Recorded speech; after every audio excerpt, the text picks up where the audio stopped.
¿Qué tal? Muy buenas noches. Hoy es el martes 17 de noviembre del año 2020 y este es el programa Aquí Vamos, que es un programa que hacemos desde la redacción de la Jornada de Oriente para nuestras redes sociales y para toda nuestra audiencia del ciberespacio. ¿De qué vamos a platicar esta noche? Vamos a platicar que de manera sorpresiva hoy por la tarde se ha dado a conocer que mediante un acuerdo entre la Fiscalía General de Estados Unidos y la Fiscalía General de la República de México, se acordó pedir al Departamento de Justicia de Estados Unidos retirar los cargos penales contra el general Salvador Cienfuegos Cepeda, exsecretario de la Defensa Nacional, quien estaba o está detenido en Estados Unidos por los delitos de lavado de dinero y de protección al narcotráfico. De acuerdo a este comunicado, el acuerdo al que se llegó es que se está pidiendo que Salvador Cienfuegos sea juzgado en México, que en México sea trasladado y aquí enfrente a la justicia. El canciller Marcelo Ebrard ha aclarado que no habrá impunidad para el exsecretario de la Defensa Nacional en el sexenio de Enrique Peña Nieto y aclaró que el general no llega con orden de aprehensión a México, pero aquí la Fiscalía General de la República determinará su situación legal. Estados Unidos da a conocer que ya entregó todas las pruebas que tenía contra este militar del más alto rango del ejército mexicano. Pruebas que se recabaron durante 14 meses en que la Agencia Antidrogas de Estados Unidos lo siguió durante 24 horas. Durante 14 meses investigó a este general que era apodado como el Padrino. Con ese mote lo conocían en la organización de los hermanos Beltrán Leiva y del cártel Jalisco Nueva Generación, donde presuntamente, supuestamente, el general les daba protección a estas organizaciones criminales. De acuerdo al dicho de algunos fiscales de Estados Unidos, indican que al final prevaleció en las autoridades de ese país la importancia de mantener la relación diplomática con México, de mantenerla en un buen estado por encima de la posibilidad de juzgar al general Salvador Cienfuegos. Tanto en México se informa que ya hay una investigación y ya hay un proceso que arrancó la Fiscalía General de la República, pero hasta que el militar pise territorio nacional, se va a determinar si es detenido o si después se inicia un proceso penal en su contra. Saliéndonos del ámbito de esta noticia que ha generado un fuerte impacto en la opinión pública de este país, le platico que también en el ámbito internacional, hoy se conoce por parte de una revelación del periódico The New York Times que el presidente Donald Trump planeaba atacar Irán como un recurso para ganar la elección en Estados Unidos, que reunió a su grupo de asesores y les pidió que se analizara la manera de atacar a este país, Medio Oriente, como una manera de ganar popularidad en el electorado de esa nación. Sin embargo, los asesores lo convencieron de que era una aventura muy peligrosa porque le indicaron que se podía desatar un conflicto bélico exactamente cuando terminara su periodo gubernamental. Hoy se ha dado a conocer un importante estudio que indica que los 3 principales glaciares de Groenlandia se están derritiendo a un ritmo muy, pero muy acelerado. Se está cumpliendo ya un año de que aparecieron los primeros casos de coronavirus en Wuhan, allá en China. En esta fecha es cuando se reportó el primer enfermo y después hubo un grupo de 44 más que tenían una enfermedad que no podían identificar los médicos, que llamó la atención de la comunidad científica china. Pero también se da a conocer que la periodista china que reveló la existencia del coronavirus, los primeros casos de coronavirus en China, está detenida desde el mes de mayo. Esta periodista difundió en sus redes sociales los primeros casos de coronavirus en Wuhan y después documentó que a mucha de la población que la mandaron a confinarse le repartieron comida podrida. Por esa razón, el gobierno chino la encarceló bajo el delito de alentar el desorden y se está esperando su juicio en Shanghái.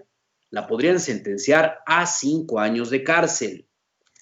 Al estarse cumpliendo un año de que apareció el COVID-19 en el mundo hay actualmente ya una estela de contagios y de muertes. Más de 55 millones de personas se han contagiado y 1.3 millones han muerto. En México hay 1 millón de casos de contagio, 1.011.000, y se está a punto de llegar a los 100.000 muertos. El día de hoy, en la noche de hoy, hay 99.000 decesos por el COVID-19. Hugo López-Gatell, subsecretario de Salud, el epidemiólogo del gobierno federal, el día de hoy dijo que el estado de Puebla, desde hace varias semanas, sigue registrando una reducción permanente en el número de muertes a causa del COVID-19. Noticias estrictamente del ámbito local, le platico. Para el próximo año, de acuerdo al presupuesto, al proyecto de presupuesto que el gobierno del estado mandó al Congreso del Estado, fíjese usted en esta cifra.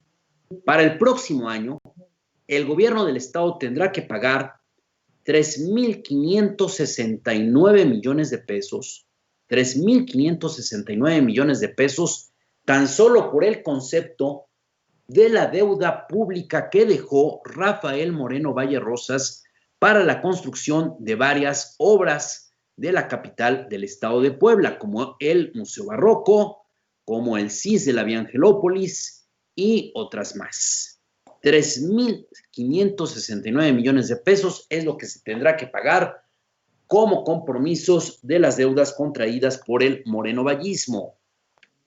En el presupuesto estatal se plantea, en el proyecto de presupuesto se plantea duplicar los recursos para el sector salud, pero se plantea al mismo tiempo una reducción presupuestal para 13 dependencias estatales. La Secretaría de Finanzas dio a conocer que el presupuesto para el próximo año se estima que será de 96.525 millones de pesos, pero habrá una importante reducción del 4%. Garantizó que no se va a desatender las áreas prioritarias del gobierno del estado de Puebla. En medio del ámbito de la crisis del COVID-19, el día de hoy el INEGI da a conocer que en el estado de Puebla hay 130,000 personas que pertenecen a la población económicamente activa que actualmente se encuentran sin trabajo. 130,000 desempleados hay en la entidad poblana, 46,000 más de los que había al inicio del presente año. Todo esto a causa de la parálisis que provocó el COVID-19. En este puente que acabamos de pasar, con motivo de esta festividad de la Revolución en noviembre, los hoteleros reportan que aquí en Puebla apenas tuvieron una ocupación del 27%. Les fue muy mal a los hoteles este fin de semana, que esperaban poderse recuperar. También le vamos a platicar que vendedores ambulantes afiliados a Antorcha Campesina el día de hoy han invadido las calles del corredor de la 5 de mayo en el centro histórico de Puebla. No había ningún acuerdo con el ayuntamiento para que regresaran estos vendedores. Muy al estilo de Antorcha Campesina, lo hicieron sin consensarlo con la autoridad, simplemente porque Antorcha Campesina lo dice. También le vamos a platicar este asunto muy grave, muy grave. Resulta que en el expediente de investigación que se sigue en la Fiscalía General de la República contra el exgobernador Mario Marín Torres y contra el empresario Kamen Nassif Borge, no se incluyeron las famosas grabaciones, las grabaciones entre Kamen Nassif y Mario Marín, en la que relataban cómo se utilizó el aparato público del estado de Puebla para perseguir, encarcelar y torturar a la periodista Lidia Cacho Ribeiro. Esto podría llevar a que, si es detenido Mario Marín y Kamel Nacif, pues fácilmente puedan obtener nuevamente su libertad. Viracacho dijo que esta es una chicanada que surgió de la propia Fiscalía General de la República. Me lo vamos a platicar que aquí en el Ayuntamiento de Puebla, nada más ve usted, en la sala de regidores, solamente en la sala de regidores del Ayuntamiento de Puebla, hay 6 contagios de COVID-19. Y todavía hay gente que sigue en esta actitud de no cuidarse. Yo soy Fermín Alejandro García Hernández. Buenas noches, soy Martín Hernández Alcántara. Nos da mucho gusto que nos esté acompañando esta noche de martes 17 de noviembre, una noche bastante fría, tal como lo habíamos advertido desde ayer. Bajaron mucho las temperaturas y sobre todo desde ayer en la noche, mucho viento. Hoy ha sido un día con mucho viento. En estos momentos hay un viento muy frío, muy fuerte. Cuide usted mucho sus vías respiratorias. Si puede, no salga a la calle, no se arriesgue, sobre todo hoy cuando tenemos pues esta combinación de bajas temperaturas y de COVID-19. Creo que es una muy, pero muy mala combinación. Oye, y ya llegaron estas temperaturas para quedarse, no son parte de un frente frío, ya es... Bueno, hay ahorita un huracán en Centroamérica, un huracán ahí muy tardío, pero que está pegando muy fuerte, y no necesariamente, a veces noviembre o a veces el otoño es muy frío y el invierno ya no lo es tanto. O es el final del invierno, febrero es muy frío, más que enero, diciembre. Hay ocasiones que el otoño ya es un preámbulo de la pues temporada gélida que vamos a tener aquí en Puebla. Bueno, pues vamos a empezar con algunas imágenes emblemáticas de ayer y hoy. Uno, ayer le narramos cómo en la comunidad de Moyotzingo, Junta Auxiliar de San Martín Texmelucan, los pobladores salieron enardecidos a protestar contra la policía municipal por un par de detenciones ilegales, quemaron una patrulla y es tan fuerte el clima de malestar contra la policía municipal que hoy al mediodía la patrulla ya calcinada pues permanecía ahí en el centro de Moyotzingo. Nadie se ha presentado a retirar este vehículo destruido. ¿Por qué? Pues porque se tiene miedo de que nuevamente la población de esta comunidad, donde los pobladores dicen estar cansados de los abusos de la policía municipal y donde además en esta comunidad es famoso porque se esconden varias bandas dedicadas al robo de autotransporte. También le presentamos las largas filas que hay para pagar el predial. Hay descuento para pagar el predial, hay ofertas y bueno, hay que aprovechar. Luego ayer en la tarde hubo una bicicletada de muchos jóvenes que salieron al Zócalo de la ciudad de Puebla con 2 propósitos. 1, fumar marihuana en el Zócalo y 2, pedir la despenalización del consumo de este enervante, de esta planta. Usted sabe que en México hay ese intento que no ha prosperado. Se esperaba que en el Congreso de la Unión hubiera un avance significativo, no se ha logrado.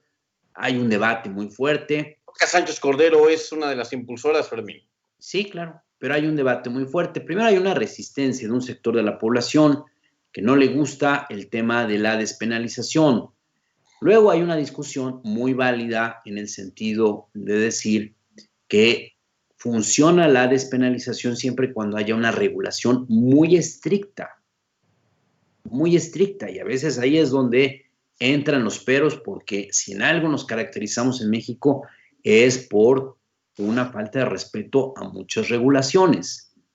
Y entonces se ha advertido que en algunos países donde a veces se ha despenalizado la marihuana, ha habido en unos efectos muy positivos, como es el caso de Uruguay, que pudo controlar mucho el problema del narcotráfico, que fue un país pionero en América Latina y en el mundo en despenalizar la marihuana, pero también ha habido experiencias de países donde han despenalizado y eso no ha resuelto ni los problemas de violencia, ni tampoco ciertos problemas de adicción, que sobre todo pues surge algo que a veces es imprevisto, un nuevo mercado comercial, y Sí. que el mercado se dirige hacia los menores de edad.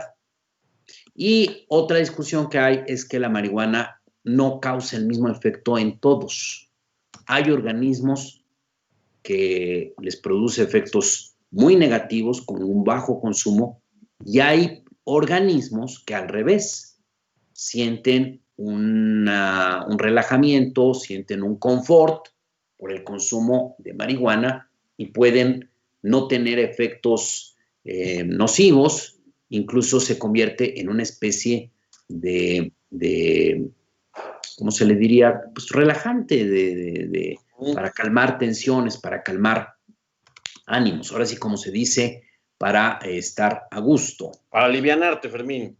Exactamente. Luego, hubo también otra manifestación, en este caso fue de los integrantes de Códice y Odiser, se manifestaron frente al Congreso del Estado para exigir que, y ahí es donde viene un poco relacionado con este tema, que en Puebla realmente se acate y se impongan regulaciones estrictas, fuertes, para reducir, para confinar el consumo de tabaco, porque aunque aparentemente está prohibido, aparentemente ya hoy no se permite fumar en lugares públicos, se viola la ley, se viola la norma y no hay autoridad que imponga orden, que imponga sanciones, se presta más actos de corrupción, de que lleguen y le bajen un dinero al del establecimiento donde la gente estaba fumando en un área no permitida, que realmente evitar el aumento del consumo del tabaco. Le dejamos estas imágenes y cuando regresemos vamos a hablar de esta noticia muy, pero muy sorpresiva, que desde mi punto de vista creo que genera más desconcierto y enojo que como algo positivo el regreso del general Cienfuegos a México.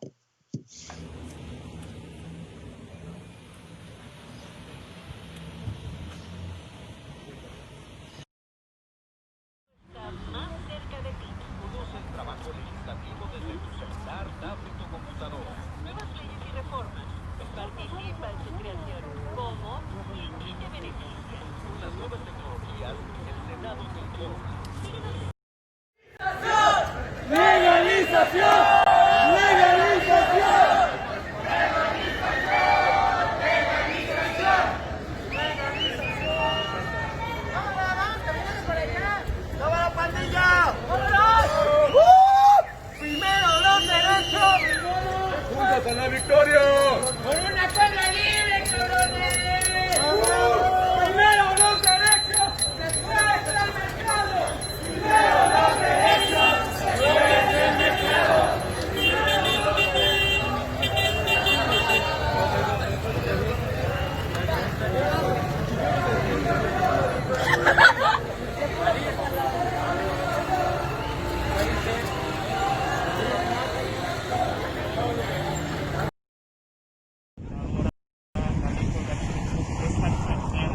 No hay ninguna razón para no votarla. Sí, la mejor razón es la protección de la salud.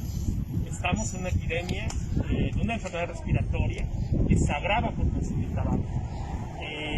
Puebla es la ciudad con más muertes por COVID en el país y los legisladores siguen decidiendo beneficiar a la industria tabacalera. Necesitamos una explicación, necesitamos que nos digan por qué se están manchando de esta manera.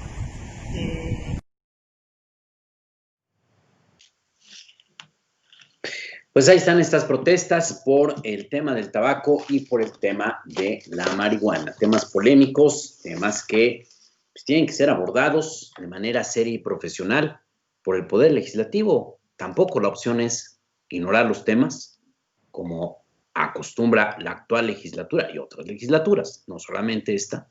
Esa no es la alternativa.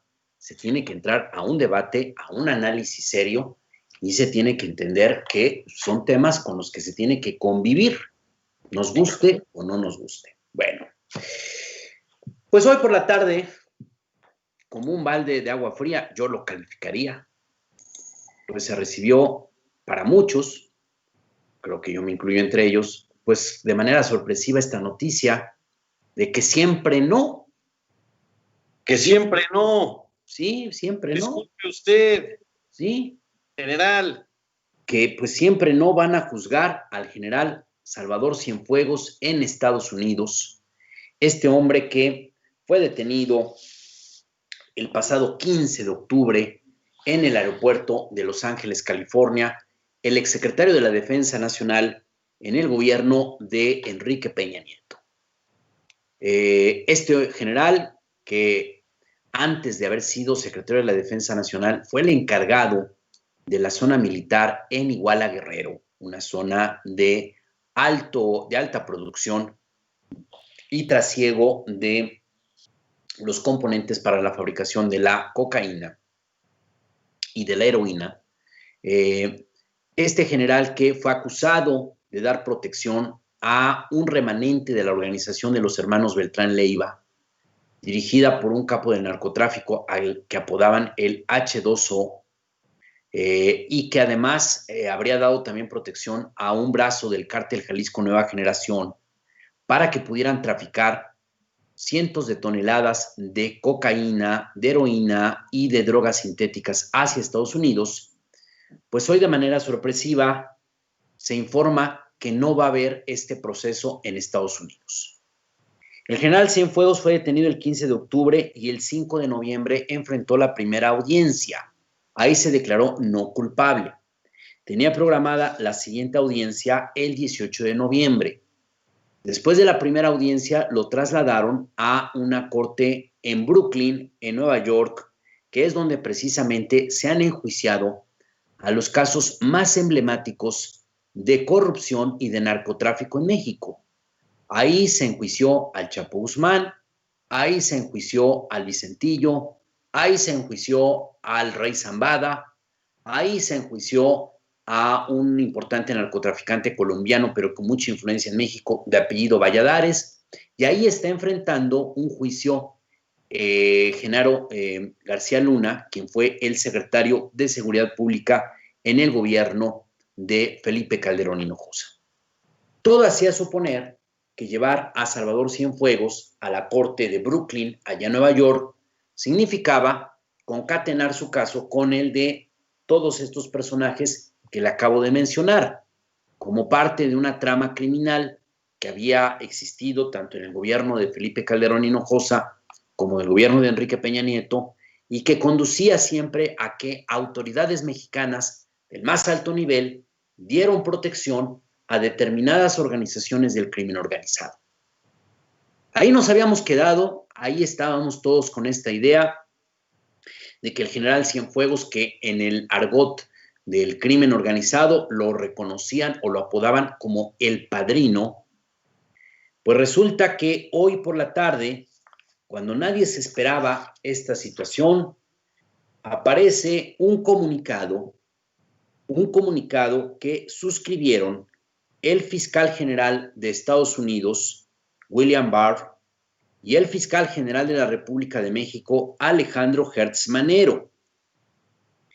En este comunicado se dice, en algunas partes de este documento se dice lo siguiente: en reconocimiento de la sólida asociación de aplicación de la ley entre México y Estados Unidos, se ha tomado la decisión de solicitar la desestimación de los cargos penales en Estados Unidos contra el exsecretario de la Defensa Nacional de México, Salvador Cienfuegos Cepeda, para que sea investigado y, en su caso, imputado conforme a las leyes mexicanas.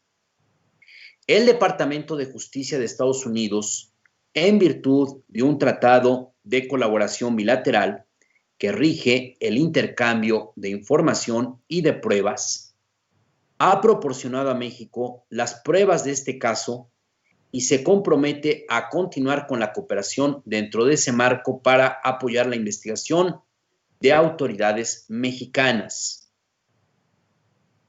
En este comunicado también se indica: la Fiscalía General de la República de México, al enterarse del arresto y de los cargos en Estados Unidos del general Salvador Cienfuegos, abrió su propia investigación y determinará lo que es conducente de acuerdo a las leyes mexicanas.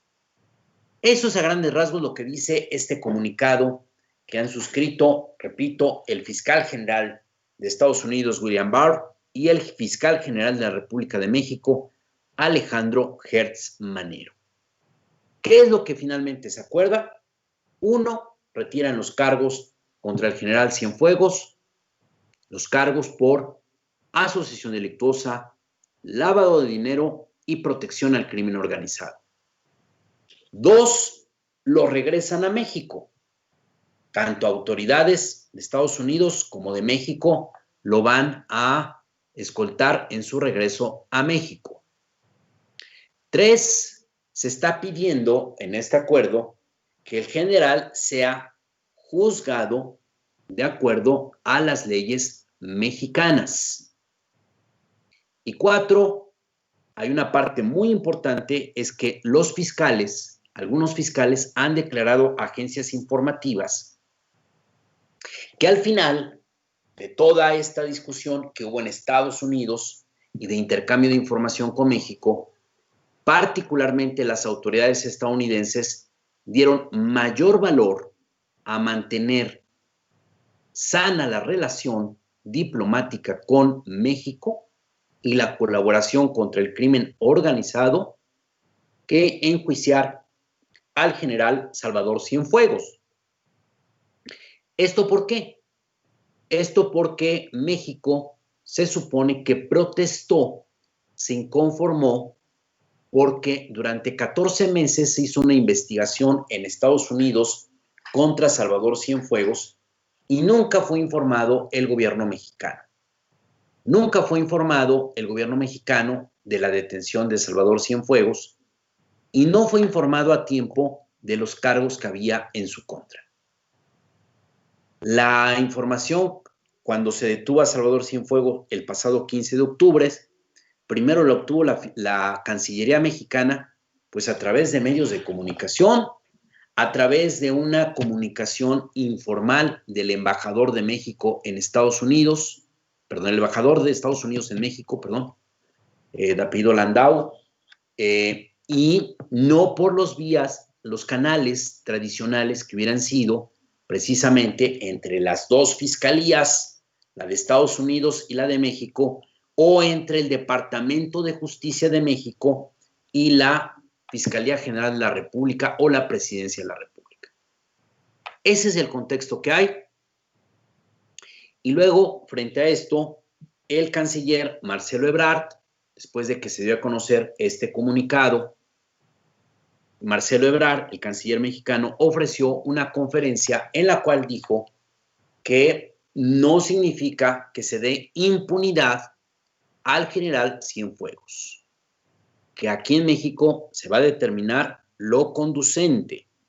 Sin embargo, también ha trascendido por fuentes cercanas a la Fiscalía General de la República que Salvador Cienfuegos no tiene una orden de aprehensión en México hasta el momento, por lo que puede haber la posibilidad de que llegue a México y una vez que pise territorio mexicano, en uso de sus derechos constitucionales, este hombre pues tome el rumbo que él decida, quede en libertad y pues se vaya donde él quiera, en el sentido de que puede incluso irse a esconder, irse a ocultar, huir, irse a un lugar para que no sea localizado su paradero.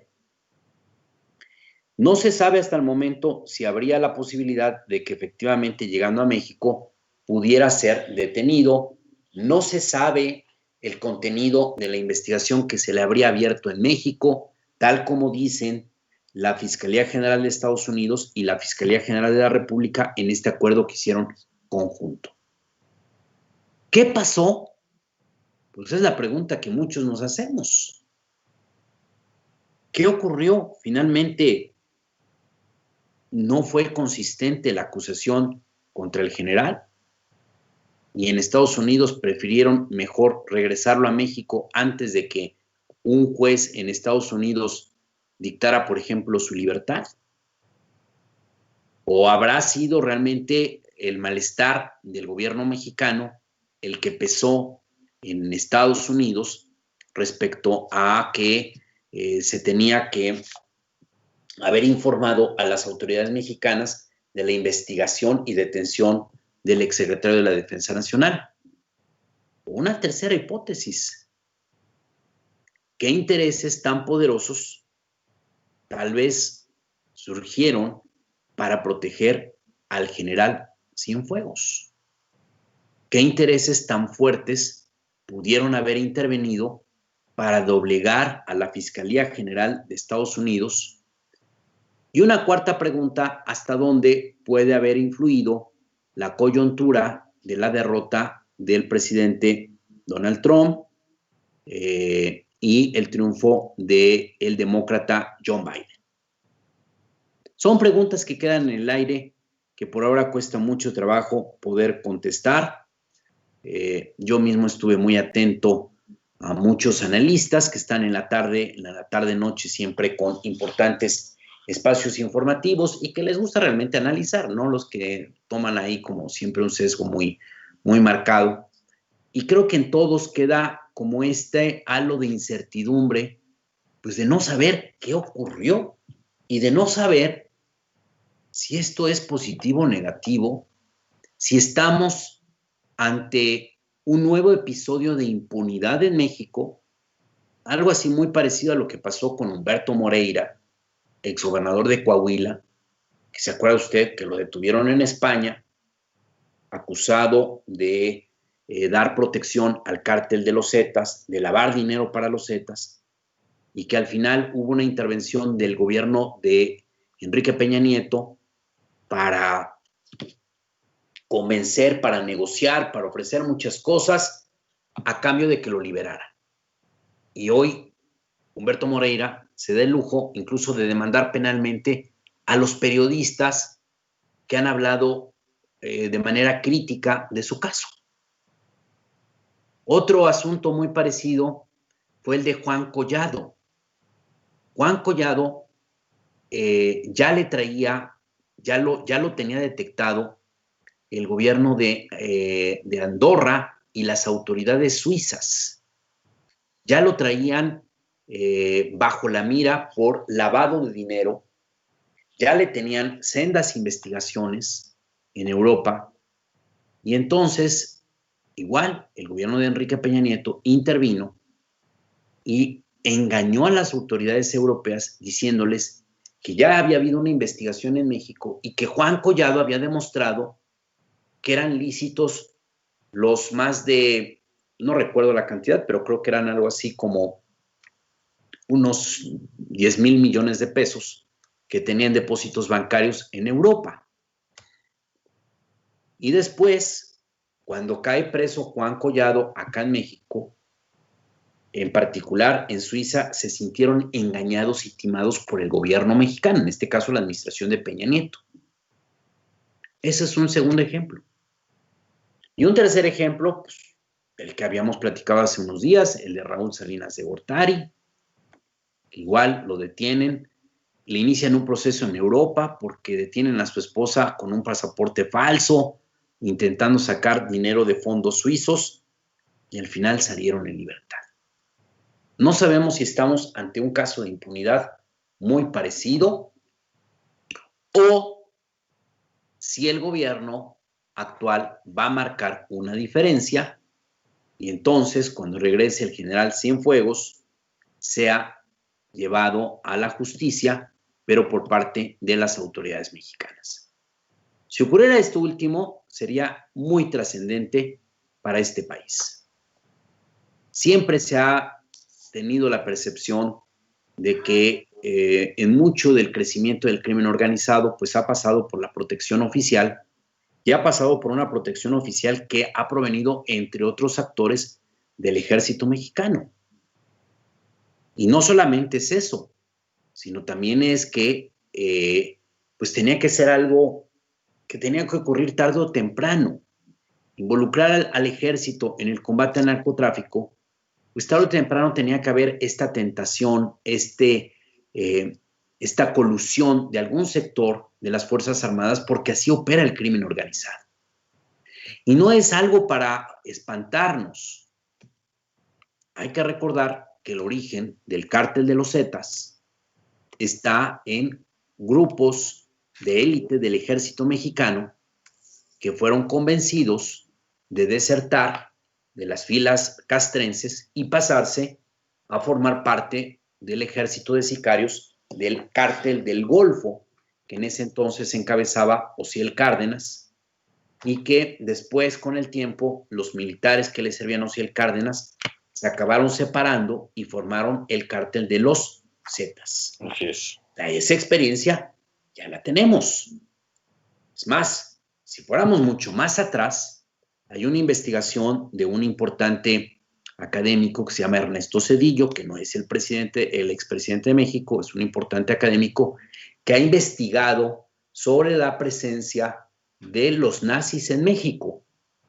Y se narra como el primer cártel, la primera organización articulada, estructurada para el trasiego de drogas en México, surgió durante la Segunda Guerra Mundial y fue alentado por el entonces gobierno nazi de Alemania, bajo la idea de que iban a generar un trasiego de drogas para debilitar al ejército de Estados Unidos. Y ese cártel, el primer cártel, fue dirigido precisamente por un militar en activo, que fue sobornado y en esa época se dedicaba al tráfico de opio, al tráfico de heroína hacia Estados Unidos. No sé si ya existía la heroína, pero sí por lo menos era el opio. Por ahí va. Y la marihuana.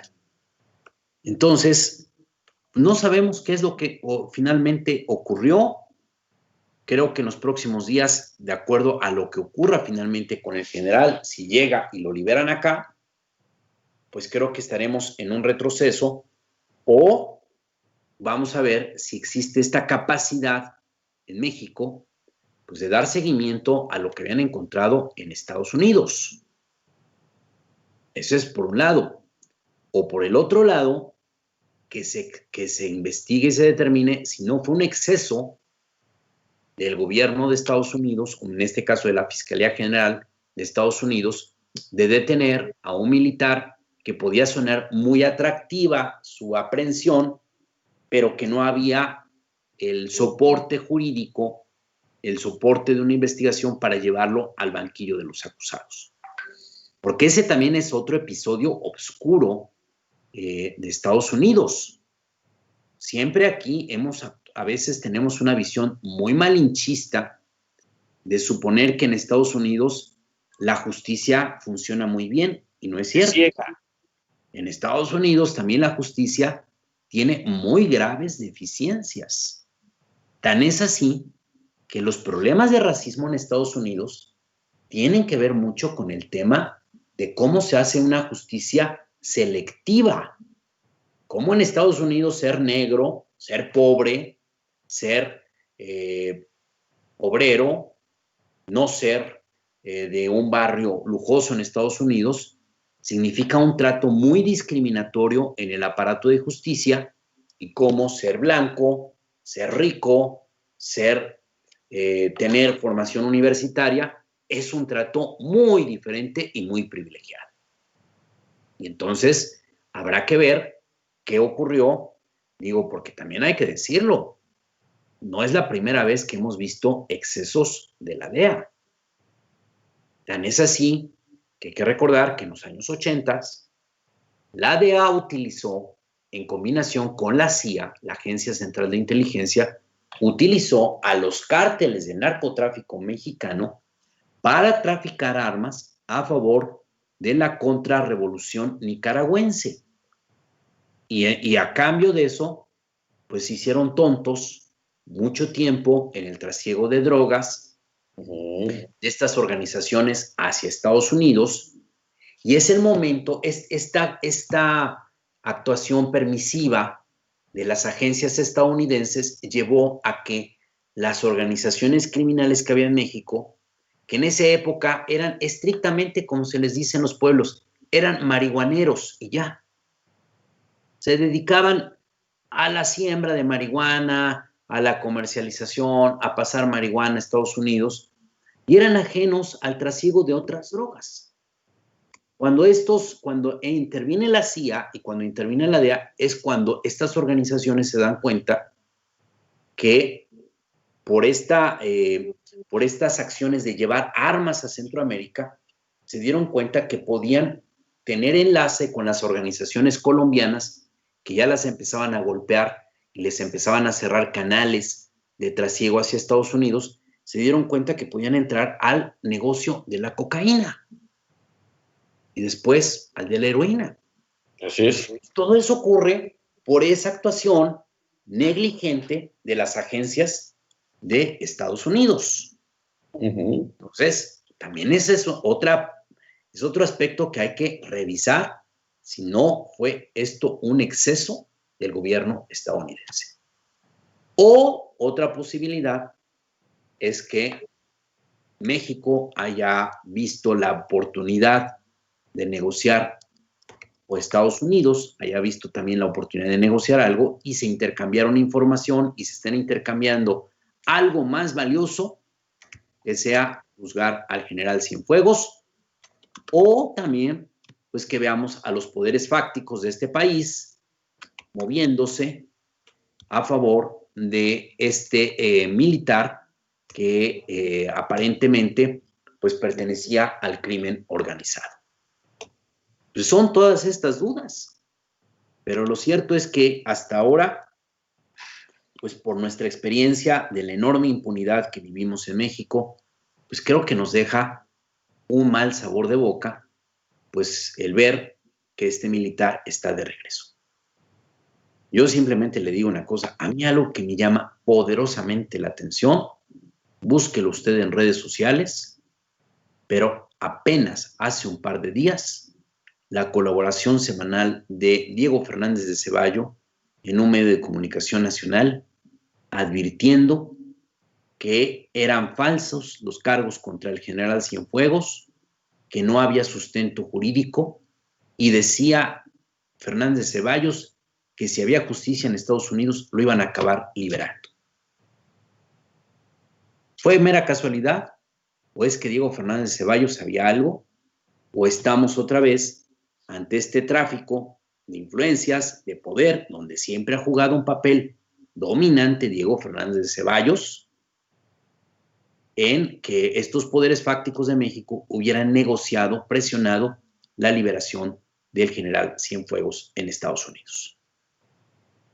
Porque también no hay que olvidarnos que muchos bancos de Estados Unidos pues han tenido a sus clientes en los que se dedican al lavado de dinero. ¿Cómo no? O sea, entonces, pues ese es también un aspecto que hay que explorar. Pero mire, lo que suceda independientemente es una bomba de tiempo para el gobierno de López Obrador. No se puede negar, porque como tú bien apuntas, ahora la suerte del general está corriendo o va a correr por parte del Estado mexicano. E independientemente de lo que suceda, Fermín, imaginemos que en verdad el general, vamos a, como dicen los abogados, suponiendo sin conceder, como tú dices, que el general Cienfuegos es inocente, que fue simplemente un abuso negligente de las autoridades estadounidenses el haberlo detenido, que no había ninguna causa ni ningún tipo de delito que perseguir en su contra, y si eso se comprueba aquí en México, lo que se va a decir en buena parte de la opinión pública es que López Obrador lo dejó libre, tal como están los Estados Unidos. Y la percepción en el imaginario mexicano, posiblemente en alguna parte del estadounidense, pero sobre todo el mexicano, es que los narcotraficantes son más poderosos que el gobierno de Estados Unidos y que el gobierno de México, porque son capaces de liberar a un general. Esto es el problema de las equivocaciones de tipo judicial, no solamente por los asuntos de injusticia que pueden atraer, Fermín, hay que conceder el beneficio de la duda y sobre todo la presunción de inocencia, trátese de quien se trate, pero el problema mayor no es solamente de justicia, sino el de la percepción de la opinión pública. Y la opinión pública en este momento, como tú, como yo, está desconcertada, está sacando conjeturas, y la primera conjetura es que en Estados Unidos le están pasando una papa caliente al gobierno mexicano porque allá no tienen la capacidad o no quieren involucrarse de más. Y si aquí López Obrador no encuentra ningún tipo, bueno, no López Obrador, la Fiscalía General de la República no encuentra ningún tipo de prueba sustentable contra el general y queda libre, va a ser una mácula para el gobierno de López Obrador, querámoslo o no. Sí, porque aunque la responsabilidad recae en la Fiscalía General de la República, todo se asocia como un mismo gobierno, ¿no? Al presidente. Y además, lo que tú señalas es muy cierto. Va a ser muy difícil, si realmente ese es el fondo, de que en Estados Unidos lo detuvieron y al final se dieron cuenta que no estaba consistente la investigación, poco o casi nadie lo va a creer. Pues no. Lo va a creer el general Cienfuegos y lo van a creer familia, sus amigos, familia, los PRI, militares de alto rango y hasta ahí. Javier Lozano Alarcón. Sí, que estaba llorando en las redes sociales por su detención. Pero va a ser muy difícil. El resto de la opinión pública no lo va a pensar así, Fermín.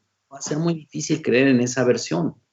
Y no solamente no va a ser difícil creer en esa versión, Martín, sino que va a quedar este sabor otra vez de que ya mero, de que ya ya se iba por un pez gordo, por alguien de muy alto nivel, por alguien de la más alta jerarquía militar, y nuevamente no pasó nada. Ahora, Fermín, vamos a suponer, sin conceder, que la Fiscalía General de la República logra hacer un trabajo eficiente de investigación y confirma los nexos de Cienfuegos, que ya en las agencias estadounidenses los tenían muy seguros a través del espionaje en su BlackBerry, sabemos que se llama El Padrino, y todas las investigaciones que además periodistas mexicanos y estadounidenses volcaron, que conocimos cuando se detuvo a Cienfuegos. Vamos a suponer que un juez verdaderamente justiciero y alejado de intereses le dicta sentencia y que va a la cárcel. Bueno, ahí también le va a generar un problema a López Obrador con el ejército, quieras o no, porque hay un sector del ejército que eso tampoco lo va a ver bien. Exacto. Por eso creo que cualquiera de las cosas que pase con Cienfuegos es un golpe muy duro para el gobierno de López Obrador. Sí, al menos que el gobierno de López Obrador, pues haya gestionado traerlo acá para juzgarlo acá y que no lo juzgaran allá. Exactamente, y que de manera sorpresiva surja realmente un juicio aquí en México y un juicio que lleve al general Cienfuegos al banquillo de los acusados, porque además te voy a decir, si hubo esa negociación, si hubo esa intervención del Estado mexicano a ese nivel, ¿qué se ofreció? Sí, claro. Sí. A ver, la pregunta es, ¿qué pudo haber? Estamos especulando, Algo superior como para intercambiar la libertad del general Cienfuegos. Ahora, te voy a decir cuál es el fondo de este asunto. No el fondo, más bien el contexto de este asunto, ¿por qué le puede dañar mucho a López Obrador? Pues porque por un lado, ahora sí como se dice popularmente, se calentó el tema en el sentido de que pues este gobierno y la Fiscalía General de la República han venido describiendo toda la corrupción que hubo en el gobierno de Enrique Peña Nieto, con la estafa maestra, con el caso Odebrecht, con la corrupción en Petróleos Mexicanos, con los legisladores que compraron para la reforma energética, con la desaparición de fondos para la Cruzada Nacional contra el Hambre, con lo que ocurrió con gobernadores como Javier y César Duarte, con lo que ocurrió, por ejemplo, con las terapias falsas para niños con cáncer, todo esto que pasó en el gobierno de Enrique Peña Nieto, de que desviaron recursos para los más pobres a las campañas del PRI. Entonces, ya calentaste tanto el ambiente que todo mundo, digamos, la ciudadanía en general, entre los que yo me incluyo, pues dicen, a ver, si fue el secretario de la Defensa Nacional en este gobierno corrupto, pues tuvo que haber pasado esa corrupción que decía la DEA. A menos que fuera muy negligente. Pues que fuera un santo. Sí, ¿no? Un santo ciego. Y entonces tú como contrarrestas que ya calentaste todo ese ambiente, decir, vean qué tan corrupto fue el gobierno de Peña Nieto para que vengan y digan, ay, pero el general no. El general Sí, fue buena gente. El general, él está limpio. Él fue la excepción. Es lo que te digo. Eso no se va a poder creer. Por eso te no digo que los gringos le pasaron una bomba de tiempo al presidente López Obrador. ¿Sí? Resuélvase como se resuelva, no va a quedar del todo bien. A menos que salga con alguna cosa genial, que tampoco es difícil en López Obrador, no es encomiarlo, pero ha dado sorpresas, Luis, de ingenio político. Sí. Pero bueno, es muy complicado este asunto, habrá que ver cómo lo soluciona. Y la otra es que, pues recordemos que el presidente le ha dado un juego muy protagónico a las Fuerzas Armadas. Por eso te digo. La pregunta es cómo reaccionó la élite militar cuando detuvieron a Salvador Cienfuegos. Ahora, yo te la pongo en el nivel de especulación del que tú estás hablando. ¿Qué tal ven ellos que no esté su general siendo juzgado allá, sino acá? Te aseguro que lo prefieren. Sí, claro. Y que se someta a la justicia. ¿Es justicia civil o justicia militar? Ahora no lo sé. Pero te aseguro que muchas de las personas en el ejército deben estar complacidas con esta decisión, más allá de que Cienfuegos sea culpable o no. Sí, es justicia civil porque incluso lo dice el comunicado del gobierno de Estados Unidos y el gobierno mexicano, que aquí se abriría un proceso por parte de la Fiscalía General de la República. No están hablando de una corte militar, entonces será la Fiscalía General, y ahí es donde entran estos problemas, porque hemos visto esta fiscalía con un alto grado de ineficiencia. Y por qué no decirlo, de corrupción. Estás hablando de Gertz Manero. Es que no hay que personalizarlo en Gertz Manero, sino el problema es la institución. O sea, Gertz Manero pues, fue el nuevo titular, pero él llega a dirigir una estructura pues, que ha venido trabajando en los últimos gobiernos, y una estructura, sí, una estructura que muy corrupta, una estructura muy ineficiente, una estructura acostumbrada siempre a obtener beneficios económicos, y es muy complejo. No vamos más lejos. Hacemos un paréntesis. Platícanos, Martín, lo que, por ejemplo, el día de hoy ha trascendido en otro caso emblemático que incluso nos concierne a nosotros los poblanos, que es el caso Cacho, donde está Alejandro Gertz Manero, que hoy se está acusando que en esta idea que todos teníamos de que se estaba persiguiendo por fin a Mario Marín Torres, exgobernador de Puebla, por el caso Cacho, y al empresario Kamel Nasif, que tenía una larga lista de pendientes en Puebla. Y Adolfo Caram Beltrán. Y hoy nos enteramos, pues, que no es consistente el proceso y que a lo mejor si los agarran, los van a acabar liberando. Así es, Fermín. Esta semana, este lunes, el diario español El País presentó un amplio artículo firmado, valga la redundancia, por la organización Artículo 19, esta organización de origen inglés, pero que tiene influencia internacional en muchos países del planeta, con la bandera de la defensa de la libertad de expresión. Resulta que la Oficina para México y Centroamérica de Artículo 19, Fermín y Auditorio, publicó esta pieza periodística en el diario español, advirtiendo sobre la probabilidad de que las grabaciones que dio a conocer la jornada, nuestro diario matriz, grabaciones, por cierto, Fermín, en las que tú participaste en descifrar y que fueron publicadas el 14 de febrero de 2006 por nuestro diario y que revelaron toda una conjura de parte del empresario Kamel Nasif Borge y el gobernador Mario Marín Torres, el gobernador priista, que apenas había entrado en funciones, para, pues por lo menos escarmentar a la periodista Lidia Cacho Ribeiro por haber dado a conocer una sofisticada red de pederastia y explotación infantil en el libro Los demonios de Edén, el poder que protege la pornografía infantil. Bueno, pues esas grabaciones que hace 14 años simbraron al sistema político mexicano, por decirlo menos, que en muy buena parte contribuyeron a la debacle del PRI, que cambiaron prácticamente la configuración política del país, por decirlo menos.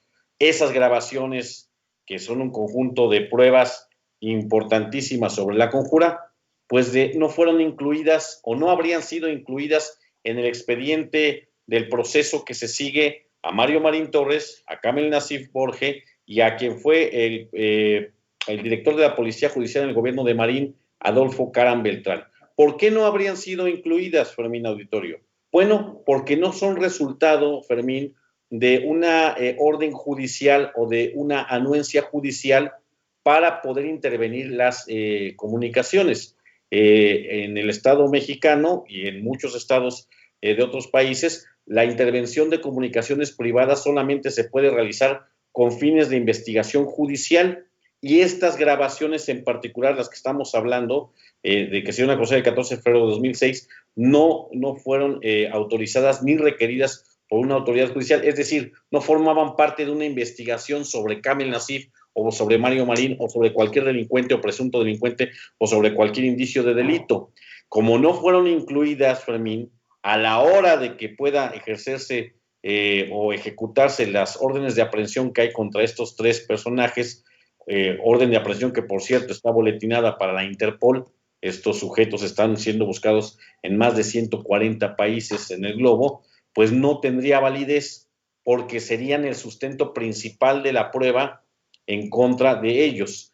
Esto lo da a conocer el artículo 19 y además habla de que ya desde octubre hay una sentencia que se emitió sobre este particular que no ha sido pública, no se ha dado a conocer todavía el contenido de la sentencia a pesar de que ya fue dictada, y se teme que haya una presión enorme una vez que la defensa de Lidia Cacho Ribeiro, de los activistas que siguen, artículo 19, por cierto, acompaña a la periodista en esta denuncia internacional, pues que una vez que ellos recurran y pidan que se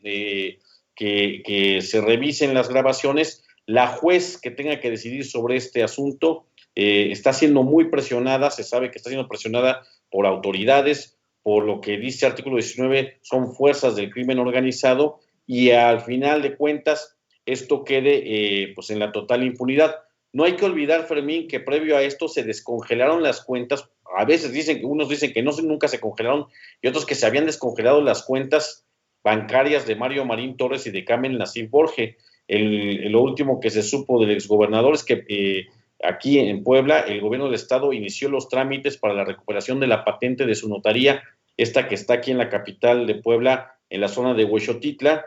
No se ha dado con el paradero de estos tres hombres. El Estado mexicano a principios del año pasado hizo una petición formal de disculpa a la periodista como parte de una indicación que dio la Organización de Naciones Unidas, que también está inmiscuida esta. Es decir, hay organismos internacionales, hay activistas, Fermín, hay especialistas en derecho internacional, hay especialistas en libertad de expresión que coinciden que en el caso de Lidia Cacho hubo una conjura para encarcelarla, para torturarla, y quién sabe si también con el propósito de asesinarla, pero al no existir estas pruebas para el Estado mexicano, estas tres personas, Mario Marín Torres, el gobernador, Kamel Nassif Borge, el empresario textilero, y Adolfo Caram Beltrán, quien habría sido uno de los principales ejecutores de las torturas, quedarían en completa impunidad. Después de 14 años, Fermín, 14 años de litigios en prácticamente los tribunales de todos los niveles, hasta tribunales internacionales. Es con esta, pues, ¿cómo le diría? Pues sorpresa, por no decirle de otra manera, que nos ha salido la Fiscalía General de la República, de Alejandro Hertz. Igualito. La Biblia. Que siempre no era en serio la persecución contra Mario Marín, Kamel Nassif y Adolfo. Es el presidente López Obrador tiene al enemigo en casa. Pues sí. Por eso genera muchas dudas de que ahora que regrese el general Cienfuegos, pues tengamos una Fiscalía General de la República a la altura de las circunstancias. Pero bueno, mientras, regresando al caso del general Cienfuegos, le dejamos lo que fue la intervención hoy del canciller Marcelo Ebrard, haciendo una larga cronología y explicando cuál fue la actitud del gobierno mexicano frente a la detención de este militar del más alto rango, que próximamente va a pisar ya suelo mexicano de regreso. La Fiscalía General de la República y el Departamento de Justicia de los Estados Unidos dieron a conocer que gracias a la estrecha relación entre ambas dependencias, el Departamento de Justicia tomó la decisión de solicitar a la jueza del caso que se desestimen los cargos penales contra Salvador Cienfuegos para que sea investigado y en su caso procesado acorde con las leyes mexicanas. Con este motivo, la Fiscalía General de la República dio a conocer una declaración conjunta hace pocos minutos, declaración conjunta con el fiscal general de los Estados Unidos. Si ustedes me lo permiten, les leo brevemente o rápidamente lo que contiene esta declaración conjunta. Y dice: el 15 de octubre de 2020, el exsecretario de la Defensa Nacional de México, el general Salvador Cienfuegos Cepeda, fue arrestado en Los Ángeles, California, por cargos estadounidenses de conspiración para fabricar, importar y distribuir narcóticos a Estados Unidos, así como lavado de dinero. Una vez que se tuvo noticia sobre la detención y los cargos imputados por autoridades estadounidenses al general Cienfuegos, la Fiscalía General de la República Mexicana abrió su propia investigación. En reconocimiento a la sólida asociación institucional entre México y Estados Unidos, y con el interés de demostrar nuestro frente unido contra todas las formas de criminalidad, el Departamento de Justicia de los Estados Unidos ha tomado la decisión de buscar que se desestimen los cargos penales de Estados Unidos en contra del exsecretario Cienfuegos, para que pueda ser investigado y, en su caso, procesado de acuerdo con las leyes mexicanas, es decir, en territorio nacional de México. A solicitud de la Fiscalía General de la República, el Departamento de Justicia de los Estados Unidos, en virtud del tratado que rige el intercambio de pruebas, ha proporcionado a México pruebas en este caso y se compromete a continuar la cooperación dentro de ese marco para apoyar las investigaciones que realicen las autoridades mexicanas. Nuestros dos países siguen comprometidos con la cooperación en este asunto, así como con toda nuestra cooperación bilateral en materia de aplicación de la ley. Como refleja la decisión de hoy, somos más fuertes cuando trabajamos juntos y respetamos la soberanía de nuestras naciones y sus instituciones. Esta estrecha asociación aumenta la seguridad de los ciudadanos de nuestros dos países. Hasta aquí el comunicado conjunto de la Fiscalía General de la República de México con la Fiscalía General de los Estados Unidos. Si ustedes me permiten, para concluir, ¿qué significa esta decisión? Bueno, mañana tendrá conocimiento de ello la juez que conoce de este caso, de Nueva York, y tendrá que acordar lo que a su juicio proceda. Presumiblemente, que se desestimen los cargos contra el general Cienfuegos. Significa que seguirá su proceso en México, que retornará a nuestro país. Significa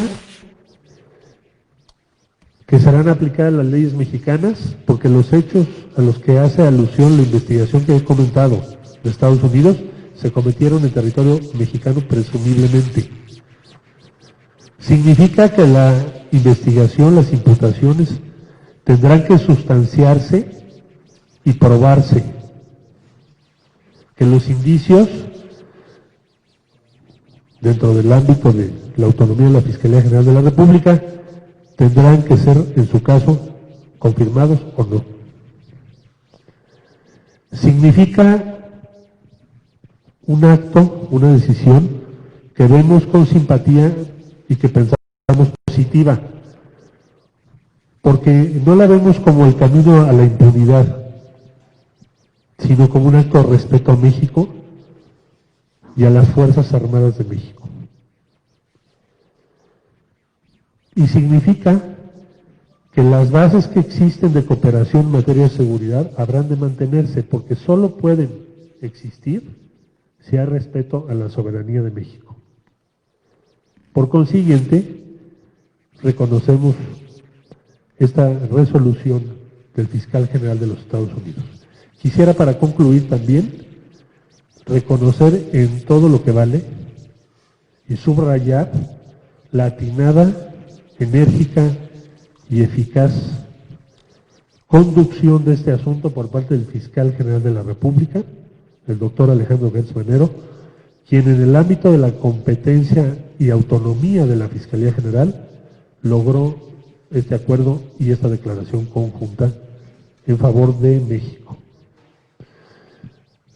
Hasta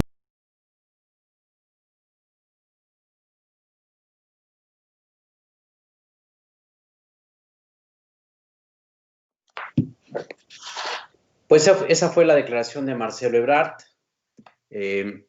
Dijo cosas muy importantes, como que no habrá impunidad, como que la Fiscalía va a determinar la situación jurídica del general Cienfuegos, pero pues, tampoco, o sea, así como que un mensaje de Ebrard,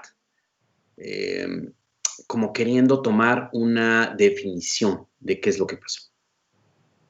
Solamente hizo una relatoría, solamente hizo como una descripción de este acuerdo, enfatizó mucho el enojo que hubo en el gobierno mexicano de que no se le informara a tiempo ni de la investigación ni de la detención de Cienfuegos, pero no vemos como que una posición específica que nos pueda decir si en el gobierno federal están viendo como un logro, como un retroceso, como algo positivo, como algo oprobioso, lo que ha ocurrido con el exsecretario de la Defensa Nacional. Oye, Fermín, ¿cuántas sonrisas o quiénes habrán reído y sonreído cuando se enteraron del asunto de Cienfuegos y cuando estaban escuchando a Ebrard?